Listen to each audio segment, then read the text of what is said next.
तो क्या आज के दौर में मर्द वाकई किसी संकट से गुजर रहे हैं? एक वायरल वीडियो में कुछ ऐसा ही दावा किया जा रहा है। इसे बनाया है रिवायर्स नाम के एक क्रिएटर ने। चलिए आज हम इसी के तर्कों को जरा गहराई से समझते हैं। हम इस पूरे दावे को 5 हिस्सों में तोड़कर देखेंगे। पहले ये कि प्रॉब्लम क्या है और आखिर में ये कि सोर्स इसका क्या सल्यूशन बताता है। तो चलिए शुरू करते हैं। देखिए, ये वीडियो शुरू ही होता है एक बहुत ही गंभीर तस्वीर पेश करके और अपनी बात को सही साबित करने के लिए कुछ चौंकाने वाले आंकड़े सामने रखता है। सबसे पहले तो यही सवाल उठाया गया है कि क्या पुरुष वाकई किसी संकट का सामना कर रहे हैं? और ये कहा गया है कि जहां एक तरफ महिलाएं ज्यादा मजबूत हुई हैं, वहीं दूसरी तरफ पुरुषों में गिरावट आई है। दावा ये है कि आज के युवा पुरुषों में जो एवरेज टेस्टोस्टेरोन लेवल है वो उनके माता पिता की पीढ़ी के मुकाबले 40% तक कम है।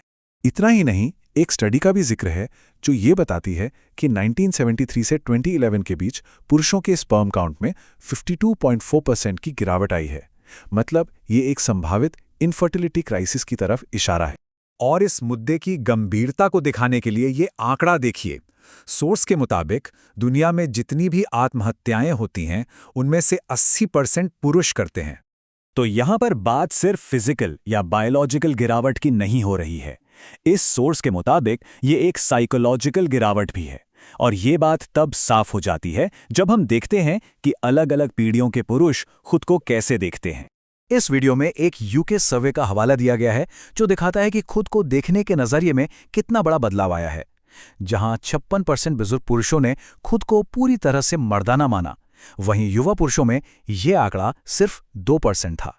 सोर्स का तर्क यह है कि इसकी वजह है लड़के से मर्द बनने की प्रक्रिया का टूट जाना।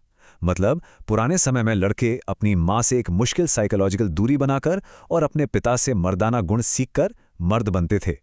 ये भी कहा गया है कि पुरानी संस्कृतियों में इस बदलाव को पूरा करने के लिए कई तरह की मुश्किल रस्में होती थी। यहां तक कि लड़कों को युद्ध में भी भेजा जाता था। लेकिन आज की जिंदगी में ये सब चीजें लगभग गायब हो चुकी हैं। तो सवाल उठता है कि ये बदलाव आया क्यों? वीडियो का तर्क है कि इसकी एक बहुत बड़ी वजह है मॉडर्न टेक्नोलॉजी और हमारी आरामदायक जिंदगी।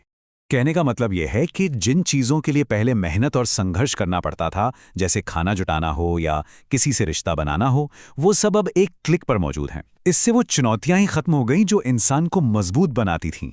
सोर्स इस आसान जिंदगी को हमारे दिमाग के एक केमिकल से जोड़ता है जिसे डोपामाइन कहते हैं।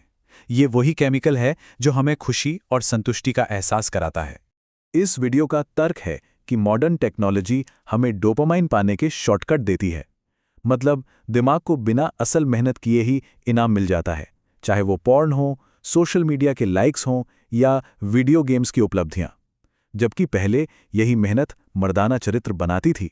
और टेक्नोलॉजी का ये जाल वीडियो के मुताबिक एक और भी गहरी समस्या पैदा करता है, और वो है जिंदगी में मकसद का खो जाना। सोर्स का मानना है कि सदियों से पुरुषों का मकसद बिल्कुल साफ था: जिंदा रहना, अपना वंश आगे बढ़ाना और समाज के लिए कुछ मीनिंगफुल करना।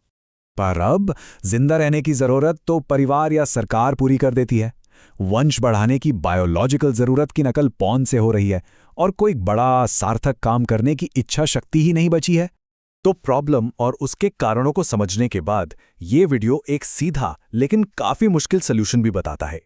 क्रिएटर का सलूशन ये नहीं है कि कमजोरी को अपना लो, बल्कि ये है कि इससे लड़ो। कैसे?